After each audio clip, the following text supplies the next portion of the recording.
Hi friends, welcome to my channel. இன்றைக்கி நம்ம என்ன பார்க்க போகிறோம் அப்படின்னா, பிள்ளைங்களுக்கு ரவை எப்படி செஞ்சு கொடுக்கலாம் அப்படி வாங்க பார்க்கலாம் ஃப்ரெண்ட்ஸ். ஃபஸ்ட்டு அதுக்கு வெங்காயம் கொஞ்சம் கட் பண்ணி வச்சுக்கிடுங்க. அப்புறமா உளுந்து, கடுகு, காஞ்ச மிளகாய் தேவைன்னா ஆட் பண்ணிக்கோங்க, தேவையில்லைன்னா வேண்டாம். அப்புறமா கருவேப்பிலை, இது எல்லாத்தையும் போட்டு தாளிச்சிடலாம். தாளிச்சிட்டு அப்புறமா அதில் ஒரு 2 கிளாஸ் தண்ணி ஊற்றிக்கோங்க. அப்புறம் அதுக்கு தேவையான அளவு கொஞ்சமாக உப்பு ஆட் பண்ணிக்கலாம்.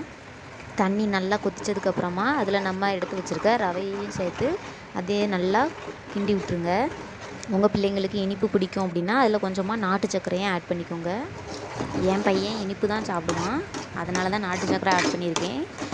சீனி சேர்க்க வேண்டாம், நாட்டு சர்க்கரை வாங்கி போட்டுக்கோங்க. ஓகே ஃப்ரெண்ட்ஸ், பாய்.